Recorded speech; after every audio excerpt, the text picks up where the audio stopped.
நண்பர்கள் அனைவருக்கும் காலை மாலை மதிய வணக்கங்களை தெரிவித்துக் கொள்வது உங்கள் நண்பனர். உன்னை வீடியோவில் நம்ம எதை பற்றி பார்க்க போகிறோம் அப்படின்னு பார்த்தீங்கன்னா, எஸ்பாஸ் இபாஸ் என்டிஎஸ் பர்மிட் வேலை வாய்ப்பு டைட்டிலே நம்ம அப்படி தான் போட்டிருப்போம். எஸ்பாஸ் இபாஸ் என்டிஎஸ் பர்மிட் வேலை வாய்ப்புன்னு தான் போட்டிருப்போம். இதில் வேலை வாய்ப்பை பற்றி வீடியோவில் கடைசியில் சொல்கிறேன். அதுக்கு முன்னாடி இதோட ப்ராசஸ் எப்படி இருக்கும் அப்படிங்கிறத தெளிவாக நீங்கள் தெரிஞ்சுக்கிட்டு அதுக்கப்புறம் அப்ளை பண்ணுங்கள். இந்த மாதிரியான இன்ஃபர்மேஷன்லாம் தெரிஞ்சுக்கணும் அப்படின்னா மறக்காம நம்ம சேனலை சப்ஸ்கிரைப் பண்ணி வச்சுக்கோங்க. சிங்கப்பூர் போகணும் முடிவு பண்ணிட்டீங்க அப்படின்னா ஓரளவுக்கு நீங்கள் நல்லா படிச்சிருக்கீங்க அப்படின்னா நீங்கள் போகிறதுக்கு வந்துட்டு பெஸ்ட்டான பாஸ் என்னென்ன பாஸ் அப்படின்னு கேட்டிங்கன்னா எஸ்பாஸ் இபாஸ் என்டிஎஸ் பர்மிட். இந்த பாஸெல்லாம் பார்த்தீங்க அப்படின்னா வந்துட்டு கொஞ்சம் கிடைக்கிறது கஷ்டமாக இருக்கிறதுனால கிடைச்ச பாஸில் நிறைய பேர் போயிட்டு இருக்கீங்க. அதை நான் தப்பு சொல்லலை. ஒருவேளை நீங்கள் எஸ்பாஸ் இபாஸ் என்டிஎஸ் பர்மிட்டில் தான் போகிறீங்க அப்படின்னா அதுக்காக நீங்கள் வெயிட் பண்ணுறீங்க அப்படின்னா அந்த வீடியோ வந்து கடைசி வரைக்கும் பார்த்து நல்லா தெரிஞ்சுக்கிட்டு அதுக்கப்புறமேட்டு மூவ் பண்ணுங்கள். அதே மாதிரி அதிகமாக ஏமாற்றப்படுறது வந்து பார்த்தீங்க அப்படின்னா வந்துட்டு எஸ்பாஸ் இபாஸ் என்டிஎஸ் பர்மிட்டில் தான் அதிகமான பேரை வந்துட்டு போலி ஏஜென்ட்டுகள் ஏமாத்துறாங்க. ஸோ இந்த ப்ராசஸ் எப்படி நீங்கள் உங்களுக்கு தெரிஞ்சுக்கிட்டீங்க அப்படின்னா எந்த பிரச்சனையும் இல்லாமல் நீங்கள் ஏமாறாமல் வெளிநாடு போக முடியும். வீடியோவோட கடைசியில் எஸ்பாஸ் இபாஸ் வேலை வாய்ப்பு வந்து நம்ம சைடில் இருந்தே ரெடி பண்ணி கொடுக்குறோம். அது எப்படிங்கிறத வீடியோட கடைசியில் சொல்கிறேன். ஓகேங்களா? ஓகே, இப்போ எஸ்பாஸ் இபாஸ் என்டிஎஸ் பர்மிட் நான் நல்லா படிச்சிருக்கேன்ப்பா, எனக்கு நல்ல சம்பளம் வேணும், நான் எஸ்பாஸ் இபாஸில் தான் போகணும்னு ஆசைப்பட்றேன். ஸோ எப்படி ப்ராசஸ் பண்ணணும் அப்படின்றது வந்து உங்களோட கொஸ்டினாக இருந்துச்சுன்னா ஃபஸ்ட்டு நீங்கள் என்ன பண்ணணும் அப்படின்னு கேட்டிங்கன்னா உங்களோட டாக்குமெண்ட்ஸை ப்ராப்பராக தெளிவாக ரெடி பண்ணிக்கோங்க. ஓகேங்களா? அதுக்கப்புறமேட்டு உங்களோட இன்ட்ரோ வீடியோ ஒன்று ரெடி பண்ணி வச்சுக்கோங்க. கொஞ்சம் கிளியராக தெளிவாக ரெடி பண்ணி வச்சுக்கோங்க. ஸோ எல்லாமே ரெடி பண்ணி வச்சுட்டீங்க. அடுத்ததாக என்ன பண்ணணும் அப்படின்னு கேட்டிங்கன்னா முடிஞ்ச வரைக்கும் உங்களுக்கு தெரிஞ்ச ஏஜென்ட் மூலமாக மூவ் பண்ணுறது ரொம்ப ரொம்ப நல்லது. இல்லை நான் வந்து கூகுளில் தான் சர்ச் பண்ணேன், இன்ஸ்டாவில் பார்த்தேன், யூடியூப்பில் பார்த்தேன், ஃபேஸ்புக்கில் பார்த்தேன் அப்படின்னா அப்படி நீங்கள் பார்க்குறீங்க, அப்படி பார்த்து நீங்கள் மூவ் பண்ணுறீங்க அப்படின்னா ஓரளவுக்கு தமிழ்நாட்டுக்குள்ளே இருக்கிற ஏஜெண்டாக பார்த்துக்கோங்க. தமிழ்நாட்டை விட்டு வேறு மாநிலத்தில் ஏஜென்ட் இருக்கிறாங்க அப்படின்னா அவங்கள்ட்ட மூவ் பண்ணாதீங்க. குறிப்பாக வந்து இந்த வடக்கன்ஸ் இருக்காங்க பார்த்தீங்களா, டெல்லி மும்பைலலாம் இருந்து ரொம்ப ஏமாத்துறாங்க, நிறைய பேர் ஏமாந்துக்கிட்டு இருக்காங்க. ஸோ அவங்கள்ட்டெல்லாம் போகாதீங்க. இந்த மாதிரி வந்துட்டு நீங்கள் ரெடி பண்ணுறப்ப நீங்கள் தமிழ்நாட்டுக்குள்ளே இருக்க ஏஜெண்டா ஓகே ஏஜென்ட்டப்போ இப்போ ஏஜென்ட்ட பேசிட்டீங்க மூவ் பண்ணுறீங்க அப்படின்னா எடுத்தோடனே அவங்க மெடிக்கல் போட சொல்கிறாங்க அப்படின்னா வேலை ஃபஸ்ட்டு என்னன்னு தெரிஞ்சுக்கோங்க. மெடிக்கல் போட சொன்னாங்கன்னா அதிக அமௌண்ட்டு கேட்குறாங்க, 4000 5000 கேட்குறாங்கன்னா தயவு செய்து போடாதீங்க. மெடிக்கலை பொறுத்த வரைக்கும் அதிகபட்ச அமௌண்ட்டே வந்து 2000 தான், அதுக்கு மேலே கிடையாது. ஸோ அதுக்கு மேலே கேட்குறாங்க அப்படின்னா நீங்கள் பே பண்ண வேணாம். நானே வெளியில் மெடிக்கல் எடுத்து கொடுத்துக்கிறேன், இவ்வளோ அமௌண்ட் எதுக்கு கேட்குறீங்க அப்படின்ற மாதிரி கேளுங்க. மெடிக்கல் அமௌண்ட் ஏன் அதிகமாக கொடுக்க வேணாம்னு சொல்கிறேன்னா நிறைய பேர் மெடிக்கல் ஸ்கேம் பண்ணுறாங்க. அது எப்படின்னு கேட்டிங்கன்னா நீங்கள் என்ன வேலை கேட்டாலும் உங்களுக்கு இருக்குன்னு சொல்லுவாங்க. மெடிக்கலுக்கு 4500 5000 சொல்லுவாங்க. ஸோ 4500 5000 அப்படின்னா அவங்க மெடிக்கலுக்கு கொடுக்க போகிறது 2000 2500 அவங்க எடுத்துக்குவாங்க. ஒரு கேண்டிடேட்டுக்கு 2000 2500 எடுத்துக்குவாங்க. மெடிக்கல் போட்டு நீங்கள் போனதுக்கு அப்புறமேட்டு உங்களுக்கு காலே வராது அவங்கள்ட்ட இருந்து. இது மாதிரியே சம்பாதிச்சுக்கிட்டு இருக்க ஒரு குரூப் தமிழ்நாட்டிலே இருக்கிறாங்க. ஸோ அந்த மாதிரி டீமுக்கிட்ட போய் மாட்டிடாதீங்க. ஓகேங்களா? ஸோ மெடிக்கல் போடணும்னு சொன்னாங்க அப்படின்னா கம்மி ப்ரைஸில் போட சொன்னாங்கன்னா போடுங்க, இல்லைன்னா போடாதீங்க. ஏன்னா 2000 2500 2500 அதிகபட்சம் அவ்வளோக்குள்ளே தான் ஆகும். அந்த மெடிக்கல் போட்டிங்க அப்படின்னா உங்களுக்கு ரிப்போர்ட் வந்து உங்களுக்கு கொடுத்துருவாங்க. ஸோ அதில் பெருசாக வந்து அவங்களால கமிஷன் அடிக்க முடியாது. மோஸ்ட்லி மெடிக்கல் தேவைப்படாது. ஒரு சில பேர் வந்து ஒரு சில கம்பெனிகளில் போட சொன்னாங்க அப்படின்னா இந்த மாதிரி ஃபாலோ பண்ணிக்கணும். ஓகேங்களா? ஓகே, அடுத்ததாக நீங்கள் என்ன பண்ணணும் அப்படின்னு கேட்டால் நிறைய பேர் என்ன பண்ணுறாங்கன்னு கேட்டிங்கன்னா ஆர்எம்ஐ கேட்குறாங்க. ஆர்எம்ஐ எடுத்துருங்க, ஆர்எம்ஐ எடுத்தால் தான் அப்ளை பண்ண முடியும் அப்படின்ற மாதிரி சொல்கிறாங்க. ஒரு வேலையை சொல்லி இந்த வேலைக்கு அப்ளை பண்ணுறதுக்கு ஆர்எம்ஐ வேணும் அப்படின்னு கேட்குறாங்க அப்படின்னா மோஸ்ட்லி அந்த மாதிரி பண்ண முடியாது. ஏன்னு கேட்டிங்க அப்படின்னா இப்போ ஒரு வேலை வந்து உங்கள்ட்ட சொல்கிறாங்க அப்படின்னா இப்போ காலையில் ஒரு டாக்குமெண்ட் ஒரு வேலை வருது அப்படின்னா ஈவினிங்குள்ளே அதுக்கு நிறையா டாக்குமெண்ட்ஸ் போயிடும், நிறைய பேரை செலக்ட் பண்ணிடுவாங்க. ஆனால் இந்த ஆர்எம்ஐயில் காசு சம்பாதிக்கிறதுக்காக ஒரு சில பேர் என்ன பண்ணுறாங்க அப்படின்னு கேட்டிங்கன்னா ஆர்எம்ஐ எடுக்கணும், இந்த வேலைக்கு வந்து ஆர்எம்ஐ எடுக்கணும் அப்படின்ற மாதிரி சொல்லுவாங்க. ஸோ ஆர்எம்ஐ வந்து நீங்கள் எடுத்ததுக்கு அப்புறமேட்டு உங்கள்ட்ட எந்த காலமே உங்களுக்கு வராது.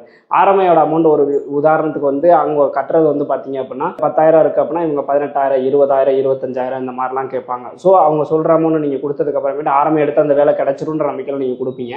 ஆனால் அந்த வேலையே முடிஞ்சிடும், அந்த வேலை இருக்கா என்னங்கிறத தெரியாது. ஸோ இது மூலமாக வந்து 5000 10,000 சம்பாதிச்சுட்டு இந்த மாதிரி போயிட்டே இருக்கிறாங்க. ஸோ இந்த மாதிரிலாம் பண்ணுறதுனால நீங்கள் ஆர்எம்ஐ முன்னாடியே எடுத்து வச்சிட்டிங்களா ஓகே, ஆனால் இந்த வேலைக்கு ஆர்எம்ஐ எடுத்தால் தான் எடுப்பாங்கன்ற மாதிரி சொல்கிறாங்க அப்படின்னா அப்படி நம்பாதீங்க. ஏன்னு கேட்டால் ஆர்எம்ஐ உங்களுக்கு வரதுக்கு 20 நாள் ஆயிடும். 20 நாளைக்குள்ளே கண்டிப்பாக அந்த ஜாப் வந்து ஃபுல்லாகிடும். அப்படி யாராவது சொல்கிறீங்கன்னா அப்படி நம்பி பணம் கட்டாதீங்க. நீங்கள் ஆர்எம்ஐ முன்னாடியே எடுத்து வச்சிட்டிங்க அப்படின்னா நோ ப்ராப்ளம். ஓகேங்களா? ஸோ இந்த ஆர்எம்ஐ வச்சு சம்பாதிக்கிற மாதிரிலாம் சம்பாதிக்கிறாங்க, அப்படி இருக்காது. ஓகேங்களா? ஓகே, இப்போ உங்களுக்கு வந்து வேலை வந்து ஒரு ஏஜென்ட் சொல்கிறாரு அப்படின்னா ப்ராப்பராக கரெக்டாக பண்ணுறவங்க எப்படி பண்ணுவாங்கன்னு கேட்டிங்கன்னா ஃபஸ்ட் எடுத்தோன்னே உங்களோட டாக்குமெண்ட்ஸ் எல்லாமே கரெக்டாக இருக்கான்னு கேட்பாங்க. உங்களோட அந்த ரெஸ்யூம் எல்லாத்தையுமே வந்துட்டு கரெக்டாக இருக்கான்னு பார்த்துக்குவாங்க. ஏதாவது ஆல்ட்ரேஷன் பண்ணுற மாதிரி இருந்தால் இதை வந்து இப்படி ரெடி பண்ணியிருக்கக்கூடாது, இப்படி ரெடி பண்ணுன்னு கரெக்ஷன் சொல்லுவாங்க. அதை நீங்கள் சரி அனுப்புனதுக்கு அப்புறமேட்டு ஏஜென்சி சைட்லேருந்து உங்களுக்கு இன்டர்வியூ பண்ணுவாங்க. இன்டர்வியூ பண்ணி இந்த வேலை இதுதான் வேலை, இவ்வளோ அமௌண்ட் கட்டணும், உங்களுக்கு எல்லாத்துக்கும் ஓகேவா, உங்கள் டாக்குமெண்ட்டை மூவ் பண்ணலாமான்னு கேட்டாங்க அப்படின்னா அந்த அமௌண்ட் உங்களுக்கு ஓகேவா இருந்துச்சு அப்படின்னா நீங்கள் மூவ் பண்ணுங்கள். எக்ஸ்ட்ரா இன்ஃபர்மேஷன் என்ன அப்படின்னா, அதிகபட்சம் வந்து நீங்கள் கட்டுற அமௌண்ட்டை வந்து நீங்கள் 6லேருந்து 7 மாதத்துக்குள்ளேயாவது எடுக்கிற மாதிரி பார்த்துக்கோங்க. அதுக்கு மேலே வந்து நீங்கள் கட்டுற அமௌண்ட் வந்து போகுது அப்படின்னா தயவுசெய்து வந்து அந்த வேலைக்கு நீங்கள் போக வேணாம். ஓகேங்களா? ஸோ நீங்கள் கட்டுற அமௌண்ட்டை எடுக்கிற மாதிரி இருக்குது, ஓகே தான் அப்படின்னா நீங்கள் ஓகே சொல்லிடுங்க. ஓகே சொல்லிவிட்டு டாக்குமெண்ட்ஸ் வந்து அவங்க மூவ் பண்ணுறதுக்கு சரி நீங்கள் கம்பெனியில் கொடுத்துருங்கன்னு சொல்லிடுங்க. ஏஜென்ட் சைட்லேருந்து பார்த்தீங்க அப்படின்னா, நீங்கள் அந்த இடத்துல அமௌண்ட் எல்லாத்துக்குமே ஓகே, உங்களால் அமௌண்ட் கட்ட முடியும்னா மட்டும் ஓகே சொல்லுங்கள், இல்லைனா சொல்லாதீங்க. ஏன்னு கேட்டிங்க அப்படின்னா, ஏஜென்ட் வந்து கரெக்டாக பண்ணுறவங்க ரொம்ப வந்து ரிஸ்க் எடுத்து தான் உங்களுக்கு வேலைக்கு வந்து அரேஞ்ச் பண்ணி கொடுப்பாங்க. அப்படின்ற பட்சத்தில் உங்களுக்கு வந்து எல்லாமே ஓகே ஐபி வந்ததுக்கப்புறம் சில பேர் போக முடியாதுன்னு சொல்கிறதுனால ஏஜென்ட்டுக்கு கெட்ட பேர் ஆகுது. அவங்கள்ட்ட திருப்பி அந்த கம்பெனி வரவே மாட்டாங்க. அந்த மாதிரிலாம் நிறையா பிரச்சனைகளை நிறையா நல்ல ஏஜென்ட்டுகள் ஃபேஸ் பண்ணிக்கிட்டு இருக்காங்க. ஸோ தயவுசெய்து அது மாதிரி பண்ணாதீங்க. ஓகே நீங்கள் சொல்லிட்டீங்க அப்படின்னா அவங்க டாக்குமெண்ட் வந்து கம்பெனியில் கொடுத்துருவாங்க. இப்போ வந்து பார்த்தீங்க அப்படின்னா மோஸ்ட்லி எஸ்பாஸ் இபாஸ் என்டிஎஸ் பர்மிட்டுக்கெல்லாம் கம்பெனி சைட்லேருந்து உங்களுக்கு ஃபோன் பண்ணாமல் உங்களை இன்டர்வியூ பண்ணாமல் அப்ளை பண்ணவே மாட்டேங்கிறாங்க. ஸோ கம்பெனி சைட்லேருந்து ஒரு இன்டர்வியூ வரும்.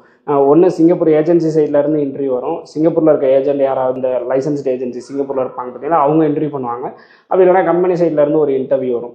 ஸோ அந்த இன்டர்வியூவில் வந்து உங்களுக்கு இருக்க சந்தேகம், சம்பளம் எவ்வளவு, பணத்தை பற்றி நீங்கள் பேச முடியாது.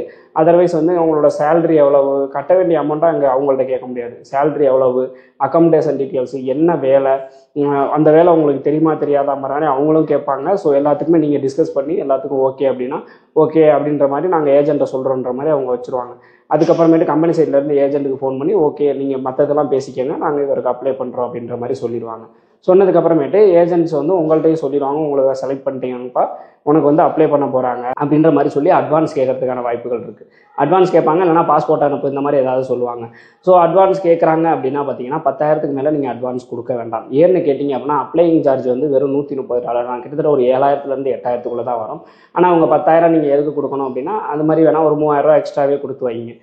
ஸோ அந்த அமௌண்ட்டை வந்து கட்டினதுக்கப்புறமேட்டு அவங்க அப்ளை பண்ணிடுவாங்க. இதை ஏன் வாங்குறாங்க அப்படின்னா ஒரு சில பேர் ஐபி வந்ததுக்கப்புறமேட்டு வர முடியாதுன்னு சொல்கிறதுனால ஏஜென்ட் வந்து முன்னெச்சரிக்கையாக நீங்கள் அந்த அமௌண்ட் கட்டுறீங்களா இல்லையான்னு பார்க்கறதுக்காக இந்த அமௌண்ட் கேட்பாங்க. நீங்கள் கட்டினதுக்கப்புறமேட்டு அப்ளை பண்ணுவாங்க. அப்ளை பண்ணிட்டாங்க அப்படின்னா ஏஜென்சி சைட்லேருந்து ஒரு அப்ளையிங் காப்பி ஒன்று அனுப்புவாங்க. அது வந்தோடனே நீங்கள் எம்ஓஎம் வெப்சைட்டில் செக் பண்ணி பார்த்தீங்க அப்படின்னா மோஸ்ட்லி வந்து எம்ஓஎம் வெப்சைட்டில் ஷோ ஆயிரும். இல்லை நோ ரெக்கார்ட் ஃபாண்டுன்னு வருது அப்படின்னா உங்களுக்கு அப்ளை பண்ணலை அப்படின்னு வருதுன்னா நீங்கள் பதட்டப்பட தேவையில்லை, கொஞ்சம் வெயிட் பண்ணுங்கள். வெயிட் பண்ணி ஒரு நாள் 2 நாள் கழித்து நீங்கள் அதை செக் பண்ணி பார்த்தீங்க அப்படின்னா கண்டிப்பாக வந்து அவங்க கரெக்டாக உண்மையிலே அப்ளை பண்ணியிருந்தாங்க அப்படின்னா பெண்டிங்னு உங்களுக்கு காமிச்சிடும். பெண்டிங்னு காமிச்சிருச்சுன்னா அடுத்து நீங்கள் என்ன பண்ணணும் அப்படின்னு கேட்டிங்கன்னா வெயிட் பண்ணணும், நீங்கள் செக் பண்ணிக்கிட்டே இருக்கலாம். நீங்கள் எஸ்பாஸ் இபாஸ் என்டிஎஸ் பர்மிட்டை பொறுத்த வரைக்கும் 45 ஒர்க்கிங் டேஸ்க்குள்ளே எப்போ வேணாலுமே வந்துட்டு உங்களுக்கு வந்து அப்ரூவல் ஆகலாம். ஸோ அது வரைக்கும் நீங்கள் வெயிட் பண்ணிக்கிட்டு இருந்தீங்க அப்படின்னா நீங்கள் டெய்லியும் கூட செக் பண்ணி பார்க்கலாம், அடிக்கடி கூட செக் பண்ணி பார்க்கலாம், அதில் ஒன்றும் பிரச்சனை கிடையாது. ஸோ உங்களுக்கு அப்ரூவல்னு வந்துருச்சு அப்படின்னா இமீடியட்டாக நீங்களே ஃபோன் பண்ணி ஏஜென்ட்டை சொன்னீங்க அப்படின்னா ஒன்று ஏஜென்ட்டே உங்களுக்கு அடிச்சிடுவாங்க, இல்லைனா நீங்கள் ஃபோன் பண்ணி சொன்னீங்க அப்படின்னா அவங்க வந்து ஐபியை வந்து உங்களுக்கு அனுப்பிவிடுவாங்க. ஸோ ஐபி அனுப்பிட்டாங்க அப்படின்னா ஐபியில் எல்லா டீட்டெயில்ஸுமே இருக்கும், அதில் பார்த்துக்கோங்க. சம்பளம் வந்து அதில் அதிகமாக தான் போட்டிருக்கும். ஆனால் ஏஜென்ட் என்ன சம்பளம் சொன்னாங்களோ அந்த சம்பளம் தான் மோஸ்ட்லி கொடுக்கறதுக்கு வாய்ப்புகள் இருக்குது. நீங்கள் கம்பெனி இன்டர்வியூ டைம்லையும் சேலரி எவ்வளவு, அக்கமடேஷன் என்ன அப்படிங்கிற எல்லா டீட்டெயில்ஸுமே கேட்டுக்கோங்க. ஸோ ஐபி வந்ததுக்கப்புறமேட்டு எஸ்பாஸ் இபாஸ் என்டிஎஸ் பர்மிட்லாம் பார்த்தீங்கன்னா தாராளமாக வந்து ஏஜென்சி வந்து எவ்வளோ ஃபீஸோ அதை வந்து கட்டிடலாம். ஆனால் அதுக்கு முன்னாடி நான் டிக்கெட் போட்டுட்டு பணம் கட்டுறேன், என்னைக்கு போகணும் அப்படிங்கிற மாதிரி கேட்டுக்கோங்க. ஸோ ஓரளவுக்கு ஒரு குறிப்பிட்ட அமௌண்ட்டை டிக்கெட் போடுறதுக்காக நீங்கள் வந்து ஹோல்ட் பண்ணி வச்சுக்கிறதும் நல்லது தான். ஸோ டிக்கெட் டேட் சொன்னதுக்கப்புறமே நீங்கள் டிக்கெட் போட்டு பேலன்ஸ் அமௌண்ட் எல்லாத்தையுமே கட்டிட்டீங்க அப்படின்னா நல்லபடியாக நீங்கள் கிளம்ப வேண்டியதான். நீங்கள் போகையில் வந்து என்னென்ன டாக்குமெண்ட்ஸ் எடுத்துகிட்டு போகணும் அப்படின்றதுக்கு நம்ம தெளிவாக வீடியோ போட்டிருக்கோம். அந்த டாக்குமெண்ட்டை ப்ரிப்பேர் பண்ணி எடுத்துக்கிட்டு நீங்கள் நல்லபடியாக போயிடலாம். என்டிஎஸ் பர்மிட்டுக்கு மட்டும் பாண்ட் பேப்பர் தேவைப்படும். ஸோ பாண்ட் பேப்பர் வாங்கிட்டு நீங்கள் நல்லபடியாக போயிடலாம். நீங்கள் நல்லபடியாக சிங்கப்பூர் போகணும் அப்படின்னா இந்த ப்ரொசீஜரை நான் ஸ்டார்டிங்லேருந்து எண்டு வரைக்கும் இந்த வீடியோவை நீங்கள் பார்த்துருந்தீங்க அப்படின்னா இதை கரெக்டாக நீங்கள் மூவ் பண்ணி போனீங்க அப்படின்னா நீங்கள் ஏமாறாமல் எந்த பிரச்சனையும் இல்லாமல் நல்லபடியாக நீங்கள் சிங்கப்பூர் போயிட முடியும். எல்லாத்தையுமே நீங்கள் வந்து கரெக்டாக பண்ணுங்கள். இந்த வீடியோ 1க்கு 10 தடவை பாருங்கள். இதே மாதிரி ப்ராசஸ் பண்ணுறாங்களாங்கிறத பார்த்துக்கோங்க. இது மாதிரி ஒருத்தங்க கரெக்டாக பண்ணுறாங்க அப்படின்னா அவங்க கண்டிப்பாக நல்ல ஏஜெண்டாக தான் இருப்பாங்க. ஸோ இதை ஃபாலோ பண்ணி போனீங்க அப்படின்னா எந்த பிரச்சனையும் இல்லாமல் நீங்கள் நல்லபடியாக வெளிநாடு போயிட முடியும். இந்த இன்ஃபர்மேஷன் வந்து உங்களுக்கு யூஸ்ஃபுல்லாக இருந்துச்சு அப்படின்னா இந்த வீடியோக்கு ஒரு லைக்கை போட்டு, அதே மாதிரி நான் அந்த வீடியோட ஃபஸ்ட்டில் சொன்ன மாதிரி job vacancy S Pass E pass NTS permit வந்து எப்படி வாங்குறது அப்படிங்கிறத சொல்கிறேன். உங்களோட கூகுள் போய்க்கிங்க. உங்களோட கூகுளில் போய்ட்டு எஸ்ஜி தமிழன் ஜாப் வேகன்சி அப்படின்னு போடுங்க. ஜாப் வேகன்சின்னு போட்டோன்னே டாப்லேயே வந்துட்டு பார்த்தீங்க அப்படின்னா வந்துட்டு ஒரு லிங்க் வரும். அந்த லிங்கை வந்து கிளிக் பண்ணிங்க அப்படின்னா உள்ளார வந்து போகும். இதுக்குள்ளார பார்த்தீங்க அப்படின்னா தமிழ்நாட்டில் இருக்க நிறைய லைசன்ஸ்டு ஏஜென்சி இருக்காங்க பார்த்தீங்களா, அவங்களோட ஆர்டர்ஸ் எல்லாமே வந்து பார்த்தீங்கன்னா அவங்களுக்கு வர ஆர்டர்ஸ் எல்லாமே இதில் டிஸ்பிளே ஆகும். இதில் பார்த்தீங்க அப்படின்னா இந்த ஜாப் வேகன்சியில் ஏதாவது உங்களுக்கு சூட் ஆகிற மாதிரி இருக்குது அப்படின்னா அதுக்குள்ளார போய் அந்த ஜாப் வேகன்சியை கிளிக் பண்ணி அதுக்குள்ளார போனீங்க அப்படின்னா அது என்ன வேலை, எவ்வளோ சம்பளம், யாருக்கு வந்து நீங்கள் ஃபோன் பண்ணணும் அப்படின்ற எல்லா டீட்டெயில்ஸுமே இருக்கும். ஸோ அதுக்கு என்னென்ன டாக்குமெண்ட்ஸ் வேணும் அப்படின்ற டீட்டெயில்ஸும் இருக்கும். அந்த டாக்குமெண்ட்ஸ் எல்லாம் நீங்கள் கரெக்டாக ப்ரிப்பேர் பண்ணிக்கிட்டு அதில் நம்பர் கொடுத்துருப்பாங்க. அந்த நம்பருக்கு நீங்கள் கால் பண்ணீங்க அப்படின்னா உங்களுக்கு ஃபர்தராக வந்து மூவ் பண்ணி கொடுத்துருவாங்க. ஏஜென்ட்டுக்கிட்ட வந்து அந்த நம்பருக்கு நீங்கள் வந்து வாட்ஸ்அப்லேயே வந்து உங்கள் டாக்குமெண்ட் அனுப்பலாம். அனுப்புனீங்க அப்படின்னா ஏஜென்ட் இன்டர்வியூ பண்ணுவாங்க. நான் ஃபஸ்ட்டு எப்படி சொன்னோன்னே அதே மாதிரி ப்ராசஸ் நல்லபடியாக நடந்து நீங்கள் நல்லபடியாக வெளிநாடு போக முடியும். ஓகேங்களா?